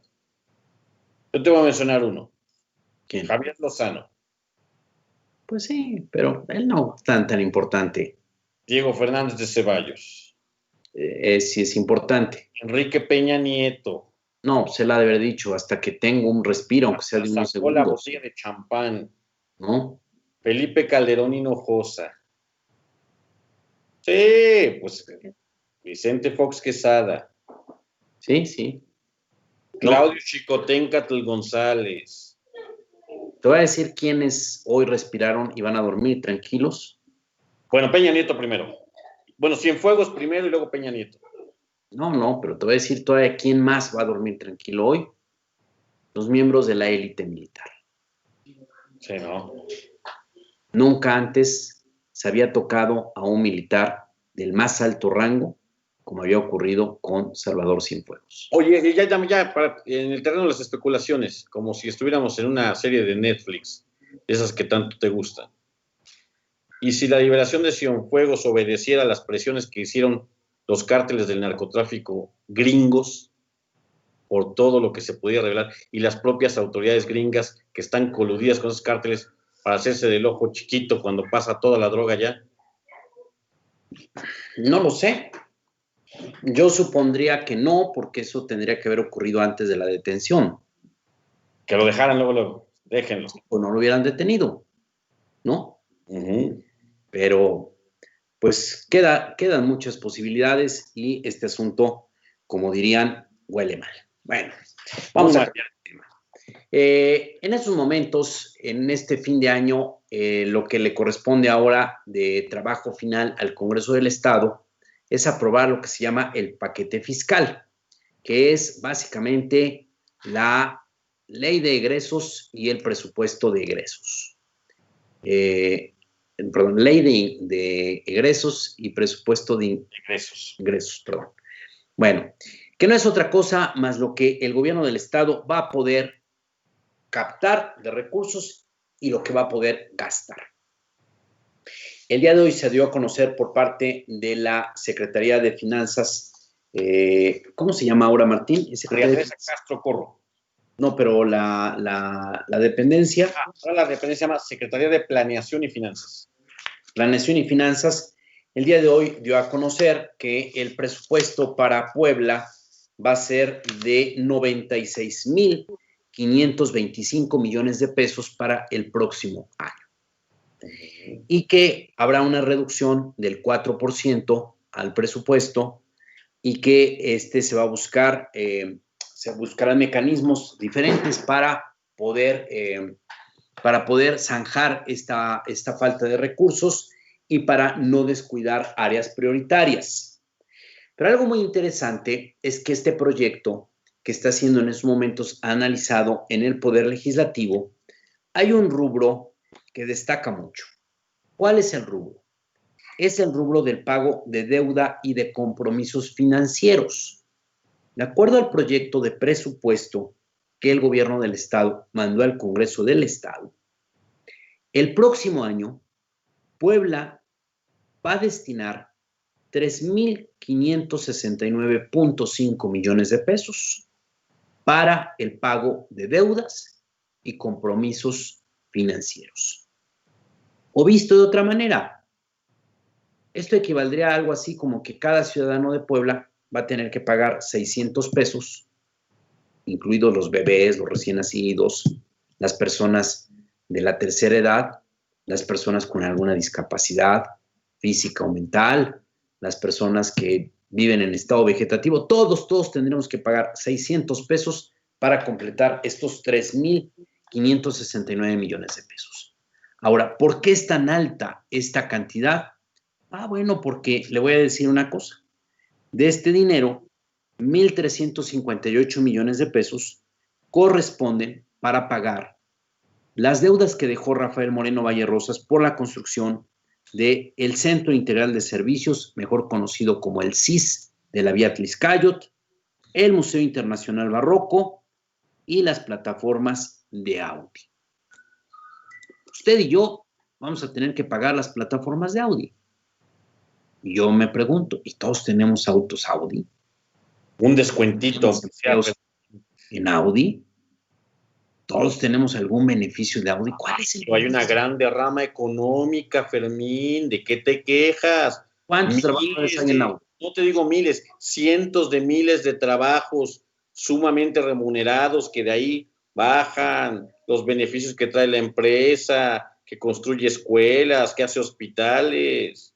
Bueno, se generaron 3,000 fuentes de empleos que yo estimo que... Eso están en Tlaxcala, además. Y la mayoría son de Tlaxcala, no lo decimos despectivamente, solamente es una descripción. Qué bueno que haya empleo para los tlaxcaltecas. Pero generar 3,000 empleos para un estado de más de 6 millones de habitantes. Oye, qué mal los negocios hacía Moreno Valle, como no era su dinero, ¿verdad? Y donde se destinaron más de 10,000 millones de pesos, me parece que fue mal negocio. Y me parece que todos estamos contribuyendo al enriquecimiento de una empresa y esa empresa no nos da nada a los poblanos. Así es. Porque ni tiene el tamaño de Volkswagen, ni el potencial de Volkswagen, ni la derrama económica de Volkswagen o de cualquier otra empresa grande. Y tampoco vemos que Audi se preocupe pues, por generar algún beneficio colectivo. Para nada. Porque las comunidades que viven alrededor de Audi, empezando por San José Chiapa, pues siguen viviendo en la pobreza, en el atraso, en la carencia de servicios públicos. Ahora les pega severamente la delincuencia. Esos pueblos eran muy tranquilos, Lara Grajales, Libres, San José Chiapa, hasta que llegó Audi, y entonces pues la delincuencia cambió sus rumbos y esa zona se ha vuelto muy, pero muy insegura. Y todavía tenemos que seguir pagando la deuda que nos heredó Moreno Valle por Audi. Y antes además le quitaban los impuestos a los 5 municipios de ahí. Claro. Citas. Y alguien podría decir, oiga, pero si el presupuesto es de 96,000 millones de pesos, se van a pagar 3,569 millones de pesos, pues no es grave. Digo, si tú, por ejemplo, tú tuvieras un salario de 90,000 pesos y tienes que pagar una tarjeta de crédito de 3,000 pesos, pues lo haces riéndote y no impactaría tu economía, no desestabilizaría tus finanzas personales. Sí, nada más que con el pequeño detalle de que estos 3,569 millones no vienen a aliviar la deuda. ¿Por qué? Porque hay que pagar esta cantidad que se va a ir incrementando durante los próximos 30 años. Así es. Y entonces, échele cuentas, 3,000 millones de pesos por 30 años, pues estamos hablando algo así como más de 90,000 millones de pesos que vamos a acabar pagando por el crecimiento exponencial de los intereses. Todos sabemos que Mario Marín dejó una deuda histórica de aproximadamente 8,000 millones de pesos, una deuda que se venía arrastrando desde el gobierno de Manuel Bartlett, después con el de Melquiades Morales Flores, después con el de Mario Marín, y hay que decirlo, seamos o no seamos partidarios de estos tres gobernadores, tuvieron un manejo muy responsable de la deuda, de tal manera que estuvo siempre en niveles muy manejables. Pero llegó Rafael Moreno Vallerrosas y esa deuda histórica de 8,000 millones de pesos se acabó incrementando. ¿En cuánto, Martín? Bueno, la deuda total de lo que se va a pagar en este momento o la deuda que tenía son 40,000 millones, más de 40,000 millones. O sea, Marín dejó 8,000. En lo que va en las investigaciones. Y Moreno Valle por lo menos lo incrementó a 40,000 millones de pesos. Lo que se ha descubierto hasta ahora, Fermín, porque recuerda que están investigando en casos como Ruta, lo que nos encontramos recientemente eran 500 millones de pesos anuales, Fermín. 500 millones de pesos anuales y además había un compromiso de darle 17,000 millones de pesos de subsidio a Ruta por los próximos 20 años. Así es. Entonces, esos son los compromisos, el endeudamiento, los pasivos que dejó Moreno Valle. Pues nada más te voy a decir, para este año, Fermín, si me permites, para este año los compromisos de la plataforma Audi, según explicó Sánchez Corro, y en una nota bien desarrollada más por nuestra compañera Mónica Camacho, son 780 millones de pesos. Solo por las plataformas de Audi. Bueno, el asunto es que el presupuesto para el próximo año va a dar prioridad sobre todo al sector salud. Se está estimando un presupuesto de 10,251 millones de pesos, que significará duplicar los recursos para este rubro, y en cambio otras 13 dependencias van a tener importantes recortes que van a ir desde el 0.5 hasta el 62% de su reducción presupuestaria. Las áreas más afectadas con esta reducción presupuestal será la Secretaría de Transporte y Movilidad, la de Administración, la del Trabajo, y en cambio la que tendrá mayores beneficios será todo lo que tenga que ver con justicia, seguridad y salud. Y al mismo tiempo, el gobierno del Estado hoy hizo el compromiso de que no se incrementan ni los impuestos, ni los derechos, ni ningún tipo de cobro para el próximo año. Platícanos, Martín. Así es, Fermín, fue una rueda de media, la rueda que da cada mañana el gobernador Luis Miguel Barbosa Huerta. Esta vez tuvo como invitada, ya lo había anticipado el gobernador desde la semana pasada, a la secretaria de Planeación y Finanzas, María Teresa Castro Corro. Ella habló de lo que va a pasar, del proyecto que se envió desde el pasado 12 de octubre, Fermín, auditorio, al Congreso del Estado para su análisis y aprobación. De entrada, la secretaria Castro Corro admitió que se van a perder en este momento 82 millones de pesos del ingreso estimado para el año. En total se estima un proyecto de egresos por el orden de 96,525,404,546 pesos. Ese es el presupuesto que está estimando el gobierno del Estado que va a tener. Lo voy a repetir, son 96,525,404,546 pesos. Según María Teresa Castro Corro, esto representa un aumento de 1,508,911,372 pesos en comparación con 2020. Es decir, que aunque el presupuesto ha sido ajustado, habría un aumento de 1,508 millones si es que se aprueba tal y como se ha enviado al Congreso local. Todavía puede variar. De esto, Fermín, esta ya es la feria de las cifras. Al menos se pretende que hayan recursos asignados, por ejemplo, los no etiquetados estarían en el orden de los 46,992 millones de pesos. Los servicios personales, Fermín, por 17,103 millones de pesos, y de esos 11,694 millones de pesos son solamente para el magisterio, que ya se sabe, Fermín, es la nómina más alta de los trabajadores al servicio del Estado. Voy a repetir, 11,694 millones de los 17,103 que hay para servicios personales van directos al magisterio. Para materiales y suministros, 780 millones de pesos están pidiendo, para servicios generales 4,086 millones de pesos, y así la cifra de los desgloses evidencia que para transferencias del Estado a entidades habrá 14,211 millones de pesos. Hay obligaciones por 1,850 millones de pesos y previsiones a dependencias administradas y reguladas por planeación, 1,069 millones de pesos. Ahora, el gobernador Luis Miguel Barbosa Huerta dejó claras las dos cosas, Fermín. La primera es que no habrá aumento de impuestos ni de cobro de servicios, van a ser con la misma tasa que se tiene en este momento, atendiendo al compromiso de la Cuarta Transformación, pero también a sabiendas de que la pandemia, la epidemia aquí en Puebla, pues ha golpeado bastante la economía. La otra es que tampoco habrá deuda. E hizo una revelación el gobernador.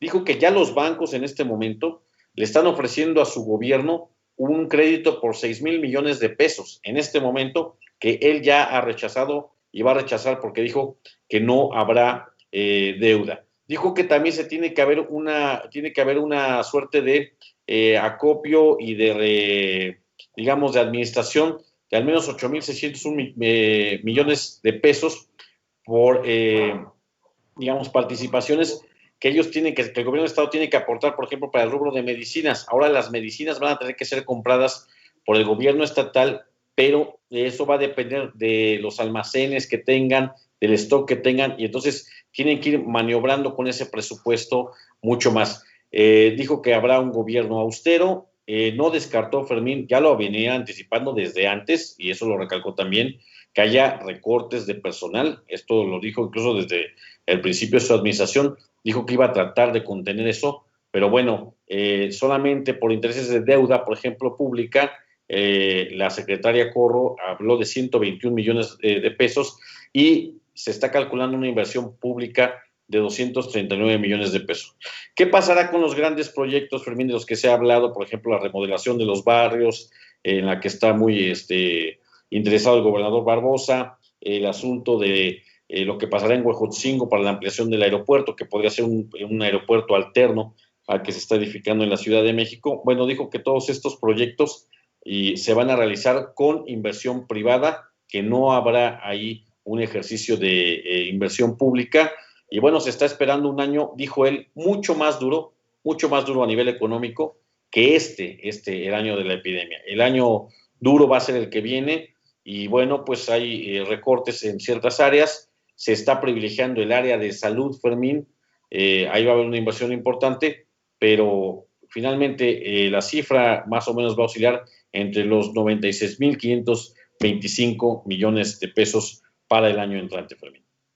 Así es, son las cifras del presupuesto. Ya sé que a veces mencionar tantas cifras puede resultar ahí un poco tedioso, cansado, enredado.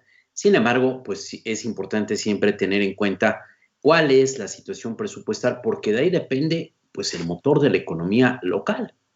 La mayor inversión que se hace en una sociedad pues viene del ámbito público.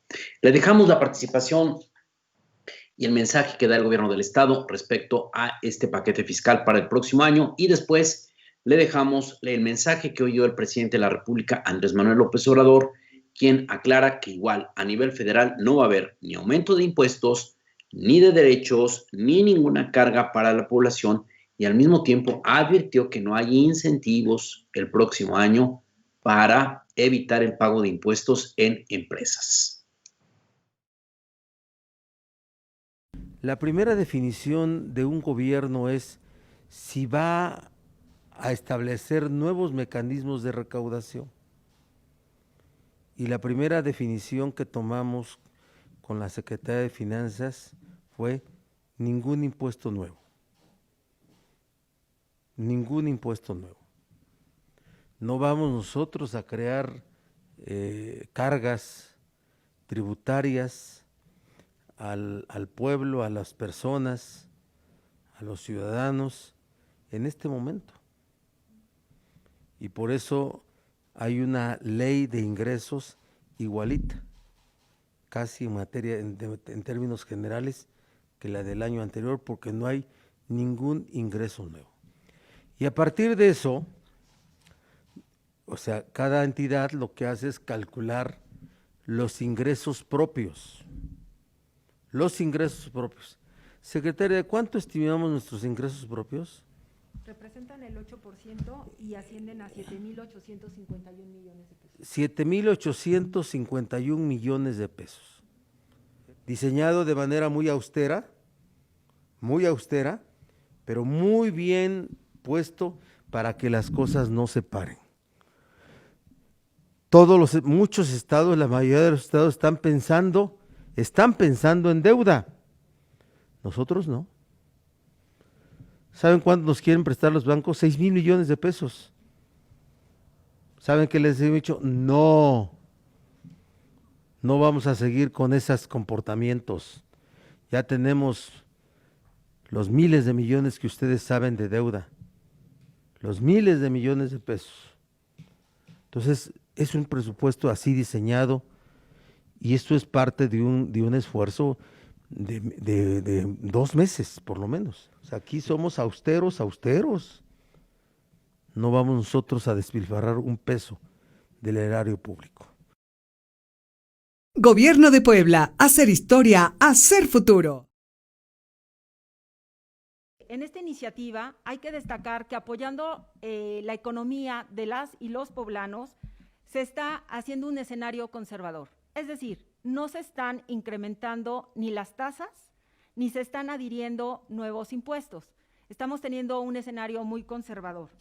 En este escenario conservador, el gobierno está dejando de percibir 82 millones, no se están actualizando ni siquiera al valor de inflación y se están dando los mismos incentivos del 2020, de tal manera que con ello estamos haciendo un esfuerzo por mantener tasas, tarifas y los derechos que cobran las distintas dependencias conforme a sus atribuciones para el beneficio de las y los poblanos.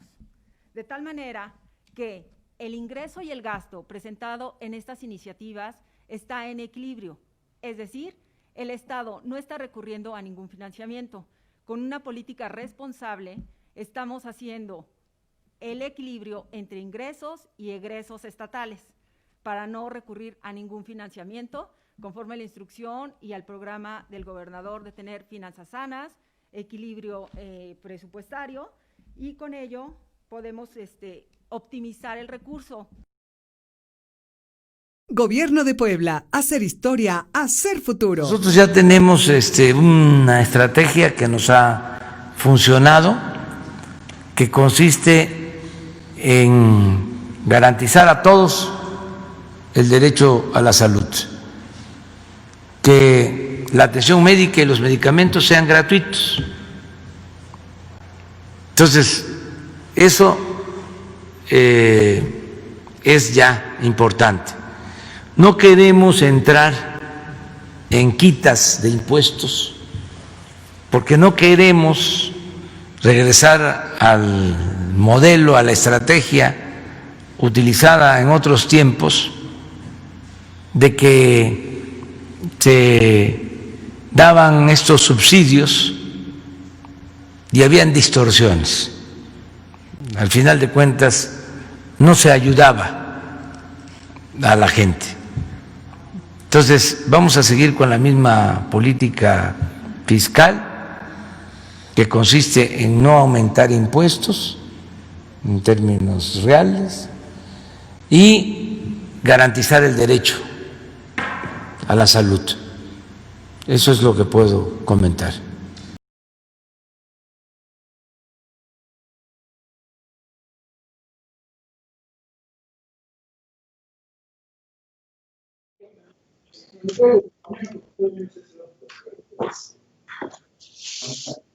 Ya. Bueno, pues estas son las explicaciones del presupuesto. Estamos en la segunda quincena del mes de noviembre y usted se preguntará qué tiene de peculiar. Pues tiene de peculiar que en esta segunda quincena de noviembre, pero del año pasado, fue cuando nadie advertía lo que iba a ocurrir, pero podemos decir que ahí el mundo se empezó a paralizar. En la segunda quincena de noviembre del año pasado aparecieron los primeros casos de COVID-19 en un mercado en la ciudad de Wuhan, allá en China. Se estima que habría sido más o menos por el 15, 16, 17 de noviembre, cuando apareció el primer caso, el primer enfermo. Después apareció un grupo de 44, todos en torno a un mercado. No se ha acabado de esclarecer qué es lo que ocurrió. No hay una plena comprobación de decir si efectivamente se trató de la transmisión de una especie animal a los seres humanos, este contagio de COVID, o simplemente había alguien contagiado que estuvo en un mercado, que hay aglomeraciones, y entonces los 44 se contagiaron porque había enfermos ahí. Pero lo cierto es que ahí es donde empezó todo, en Wuhan, en la segunda quincena de noviembre, y con esto estamos cumpliendo ya un año de la aparición pública del COVID-19 o del coronavirus. En un primer momento, médicos empezaron a reportar que tenían pacientes que no los sabían cómo atender porque no respondían a nada. No respondían a los antibióticos, no respondían a otros medicamentos, no respondían a los tratamientos de enfermedades respiratorias, y alertaron a las autoridades sanitarias chinas, y estas empezaron a darse cuenta que era una enfermedad que no estaba catalogada, una enfermedad nueva. Ahora que estamos a un año, también se ha conocido por parte de organizaciones defensoras de derechos humanos que la primera mujer que difundió el tema del COVID-19 se llama Shan San, una periodista china de Wuhan, que empezó a difundir estos casos. Y los empezó a difundir en sus redes sociales, en Facebook, en WhatsApp, en Twitter, pese que en China es muy limitado estas redes sociales. Lo empezó a difundir, esto hizo que las autoridades pusieran la mira en esta periodista, y meses más tarde esta periodista narró otra vez en sus cuentas sociales que a las personas que habían confinado en Wuhan, después de que ya se había decretado la emergencia sanitaria, les estaban repartiendo comida podrida. Esto llevó a que en mayo de este año fuera detenida por la policía, y en estos momentos se está enfrentando un juicio en Shanghái, un juicio que la podría llevar a una pena de hasta 5 años de cárcel. Una situación que habla de la poca libertad de expresión que hay en China. Una periodista, pues, que lo único que hizo fue informar algo que es hoy común en todo el mundo. ¿Cómo puede ser posible que alguien lo van ahorita a encarcelar 5 años por algo que es en estos momentos de lo que más se habla en el mundo? Claro. Yo creo que no hay ningún otro tema en el planeta en este 2020 que se haya hablado más que el COVID-19. No hay. Está en las conversaciones de toda la población. Pero la diferencia es que ella fue la primera, Fermín. Pues sí, fue la primera. ¿Qué régimen? La acusación formal fue por generar disturbios, por generar problemas. Bueno, pues hoy que estamos llegando a esta fecha de un año en que apareció el COVID-19, pues en el mundo hay 55.5 millones de personas contagiadas, hay 1.336.000 muertos. En México, hasta la noche de hoy, hay 1.011.000 casos de contagio y hay 99.000 decesos. Estamos a punto de alcanzar la cifra de los 100.000 muertos. El día de hoy por la mañana, Hugo López-Gatell, subsecretario de Salud y el epidemiólogo de Palacio Nacional, decía que al hacer un análisis, un balance de la situación que guarda México, señalaba que en el caso muy específico de Puebla desde la semana 25 de la emergencia sanitaria ha empezado a tener una importante reducción en el número de muertes. Trae una reducción permanente, y esto ha hecho que Puebla pues sea catalogado como uno de los estados que tiene una de las mejores respuestas frente a la epidemia del COVID-19. Veamos lo que dijo hoy por la mañana Hugo López-Gatell desde Palacio Nacional. Puebla muy bien, Puebla desde la semana 25 tiene este descenso progresivo, entró en una meseta aquí en esta última fase, tiene ya 3 ciclos de semáforo amarillo y la mortalidad desciende de manera continua. La siguiente. Y la hospitalización también se estancó, estamos hablando de 200 camas ocupadas de manera estable. Hemos destacado en el caso de Puebla una actividad muy positiva de planeación del proceso de desconfinamiento que ha logrado posiblemente uno de los mejores balances a nivel nacional entre reactivar la economía y conservar que no se dispare la epidemia.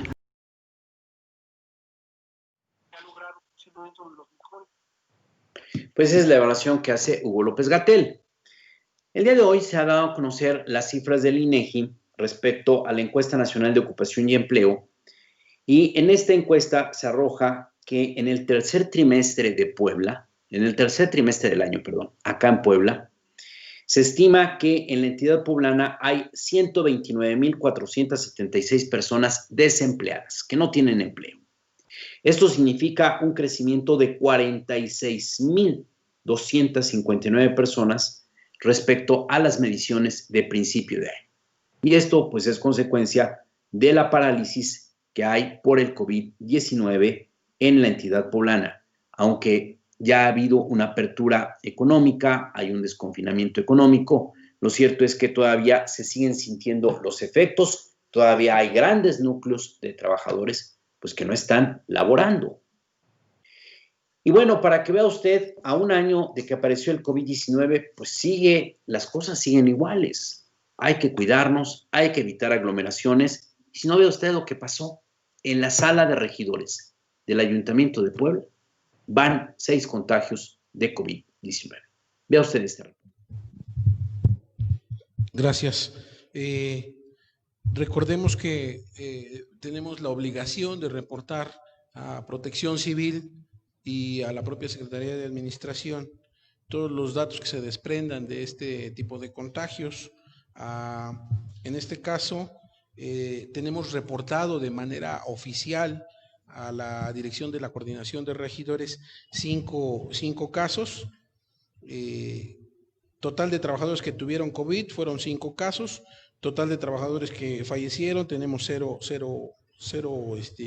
casos reportados, y total de trabajadores que actualmente tengan COVID es 1, que es la regidora Carmen, que ya es público. Entonces, hasta ahorita es el reporte que tenemos.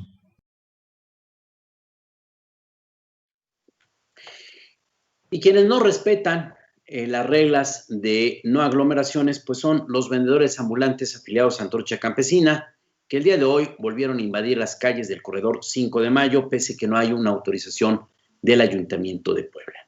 Esto vuelve a tensar la relación entre el Ayuntamiento de Puebla y la organización Antorcha Campesina. Ya sabe usted, Antorcha Campesina siempre violando las normas, las reglas, es una organización que no respeta disposiciones de gobierno. Vea usted esta crónica de nuestro compañero Efraín Núñez. Saludos amigos de la Jornada Oriente, nos encontramos en este momento en el Zócalo de Puebla. Acabamos de realizar un recorrido por la avenida 5 de Mayo, la calle 5 de Mayo, y podemos constatar que a lo largo de todo el corredor han regresado los vendedores ambulantes de esta zona de la ciudad. Esto sucedió así desde el pasado domingo, a pesar de que había un acuerdo con el ayuntamiento de que durante el buen fin no se instalarían en esta zona los vendedores ambulantes. En este recorrido podemos constatar que el personal de normatividad está dialogando con los propios vendedores para que no interrumpan el flujo de personas sobre la avenida 5 de Mayo para evitar aglomeraciones, porque hay que recordar que seguimos en la contingencia por COVID-19, por coronavirus. También en este recorrido observamos que ante la cercanía de la temporada de Semana Santa, vendedores ya en otras avenidas como la 6 Oriente y la 2 Poniente para realizar la venta de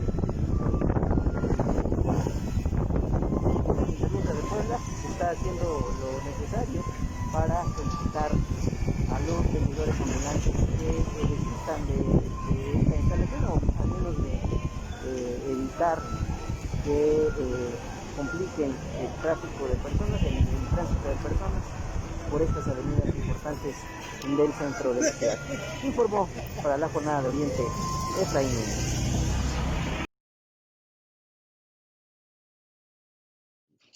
Pues eso es lo que está ocurriendo allá en las calles del centro histórico.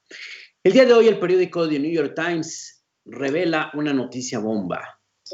Hace 2 meses Donald Trump, cuando ya se sentía que venía en caída libre para ganar la elección en Estados Unidos, reunió a su grupo de asesores en seguridad nacional, de defensa nacional y sobre todo a los miembros de la CIA.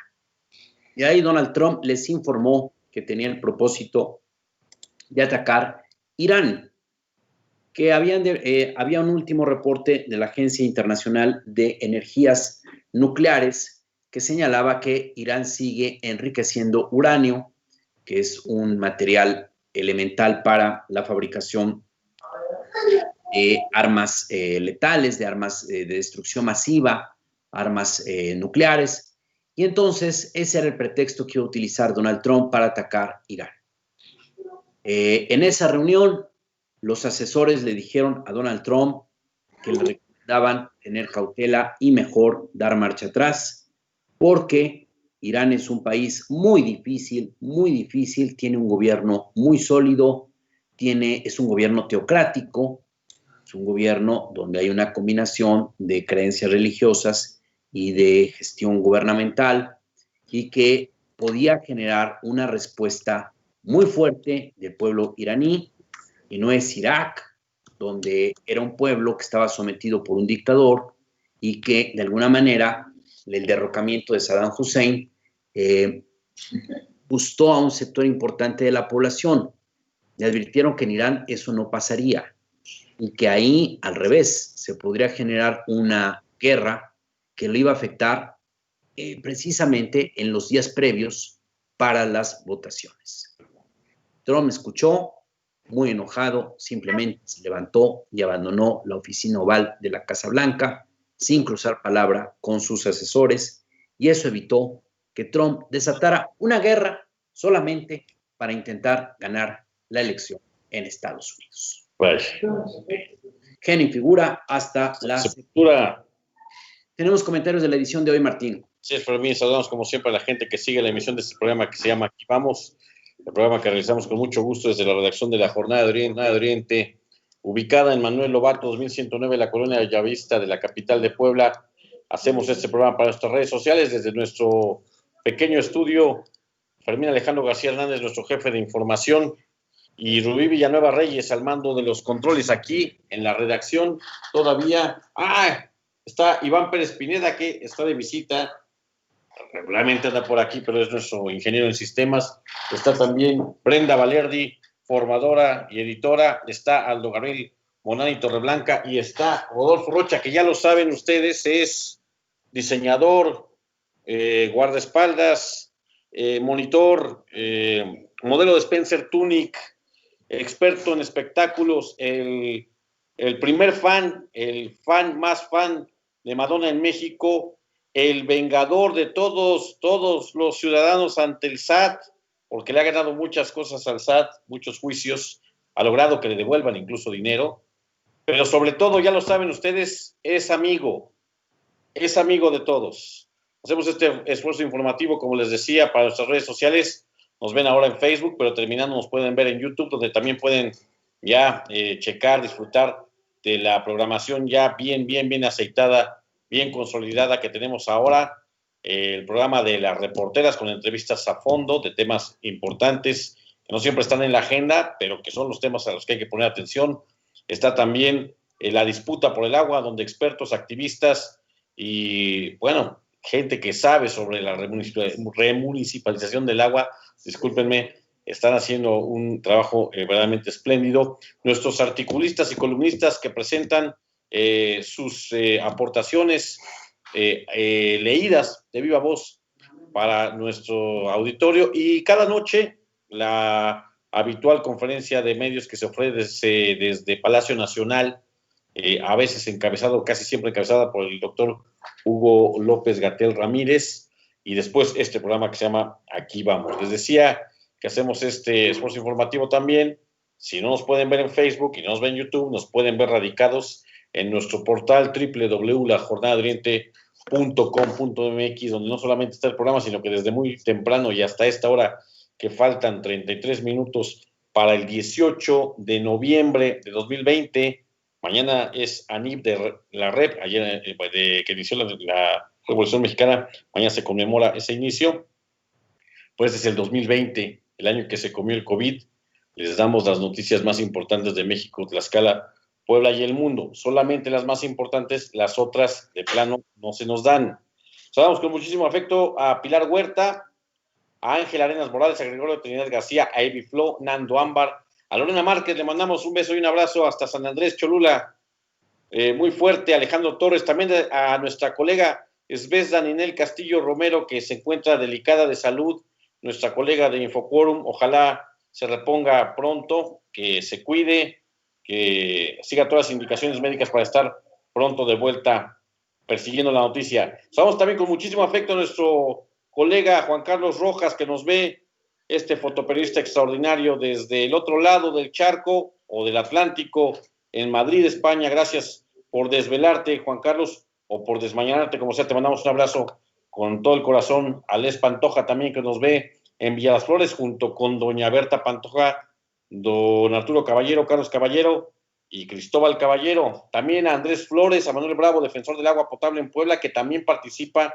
en el programa, por cierto, de la disputa por el agua, a Reyes Hernández, a Leti Guzmán, a la señora Berta Pantoja, la saludamos, también nos ven Villa Las Flores, ya saludamos a su hija, a Xochitl Patricia Campos López, a Baltasar Rosas, a Laura Roldán Rubio, que cubre con suma eficiencia y rigor periodístico todo lo que acontece en la región de San Martín Texmelucan. Le mandamos un abrazo fuerte, igual que a Connie Ángel, a Edgar Felipe Arriaga, a Rosa Reni, Luciana Gamora Esp, a Mónica María Domínguez Castillo, igual que a Luna Luisa y a Lulú Morales Espinosa, también a Los San Melba y a Antonio Sánchez Chiqui.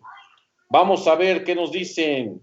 Dice Luciana Gamora Esp, buenas noches, jornaleros. Laura García, que nos ve desde California. Hola, jornaleros. Paulino Herrera Cabrera también, saludos, jornaleros. Dice Pilar Huerta, buenas noches, jornaleros. Buenas noches, Pilar, igual que Alberto Gallardo. A la señora Berta Pantoja, que nos desea una excelente noche igualmente. A la Lili Cooper, que nos ve, si nos está viendo con su familia, y particularmente con el licenciado Francisco Castillo Montemayor, le mandamos un abrazo a ambos. Alejandro Torres dice, excelente noche, jornaleros, igual que Connie Ángel. Ari Sánchez, Ixtla Power, buenas noches, jornaleros, cafecitos por el frío. Doble café hoy porque hace mucho, mucho frío debido al viento. Dice Ixtla Power, ¿cómo ven que nos regresan al general? Bueno, ya oíste que fue prácticamente el tema de nuestro programa hoy. Rosy Benítez dice, jornaleros, tienen la medalla de oro en la información y análisis. Muchas gracias, Rosy Benítez. Dice Isra Ao, jaja, qué raro que ganó el pedófilo de Biden y ya retiraron los cargos contra el espurio de Cienfuegos. Leti Guzmán, saludos, Fermín y Martín. Muchas gracias. Algodón de azúcar, nos pone ahí una liga, dice Alejandro Torres. Está muy clara la negociación a modo del gobierno de México con el de Estados Unidos, pues el exgeneral Cienfuegos muy probablemente le daría cadena perpetua, y aquí en México, con la mala impartición de justicia, muy seguro le den su libertad, además de que sabe mucho. Juan Carlos Rojas, nuestro colega fotoperiodista que nos ve desde Madrid, dice, en el caso del general, a mí me huele a la base del imperio militar en México. Ya el narco doblegó al Estado en Sinaloa. Ahora los militares lo hacen en su gran ascenso en el poder de estos tiempos. Xochitl Patricia Campos López dice, Jorge Alberto Cedillo Moreira persigue académicos como Sergio Aguayo. Bueno, Moreira persigue académicos como Sergio Aguayo, es cierto. Alejandro Torres dice, una muestra más en México de impunidad y de maldita corrupción. Humberto Moreira, Arturo Montiel, Elba Ester Gordillo, Rosario Robles, Mario Marín, Javier Duarte, Salvador Carlos Romero de Champs, ahora Salvador Cienfuegos, Pío López Obrador, etcétera. Podrida la justicia. Laura Roldán Rubio, saludos amigos por Mini Martín, también hace mucho frío, los escuchamos, muchas gracias Laura. Víctor Montiel, saludos, Martín y Fermín, son excelentes, muchas gracias Víctor. Alejandro Torres dice, y los asesinatos extrajudiciales y lo del encarcelamiento de los militares inocentes que encarceló por estar en contra de Cienfuegos, y los desaparecidos de Ayotzinapa, y los videos donde pasaba información a los narcotraficantes como pruebas contundentes, y el dinero que desvió en las empresas fantasma para la barda perimetral del aeropuerto de Texcoco, Durísimos cuestionamientos de Alejandro Torres, dice, qué hipócrita Marcelo Ebrard, pues en México jamás los hubieran detenido. Fernando Vega dice, él es evidente que la mayor inversión del Estado será en el proceso electoral de 2021, como habrá de ganar a como dé lugar. Lozán Melba dice, buenas noches, maestros. Fermín Muñoz Meléndez dice, buenas noches, felicidades por ser un noticiero crítico responsable. Gracias, Fermín. Lozán Melba dice, yo no veo ningún apoyo económico en mi bolsillo. Dice el gobernador que no habrá nuevos impuestos, pues con los que tenemos basta para que nos quedemos sin quincena. No creo en ningún político. Prometieron muchas cosas, entre ellas la desprivatización del agua, y después de 2 años no veo que alguna autoridad les ponga un alto a esa empresa de Ratas de Puebla. ¡Ah, qué buen mote! Ya no es Aguas de Puebla, sino Ratas de Puebla, y nos pone un ratoncito blanco de campo, parece ser, y una rata gorda gris. Pablo Espinosa Vargas, saludos, vecino. No te cansas de vernos en vivo y qué bueno que también nos veas aquí por el Facebook. Te mandamos un abrazo muy fuerte, cuídate, hace mucho frío. Lozán Melba dice, mi hijo es médico y tiene un buen tratamiento para el virus, por si les interesa mandar inbox para darles datos del consultorio. Y son todos los saludos hasta este momento, Fermín. Muy bien, pues muchas gracias por su participación, su presencia y por vernos. Nos vemos mañana aquí en las redes sociales de la Jornada de Oriente. Cuide usted mucho, la noche está muy fría, pero muy fría. Disfrute usted los últimos 26 minutos de este martes y recuerde usted que hay que seguirnos cuidando del COVID-19, hay que cuidarnos de la delincuencia y hay que cuidarnos de todo. De todos, de Cienfuegos. De Cienfuegos. Hasta mañana. Buenas noches. Buenas noches.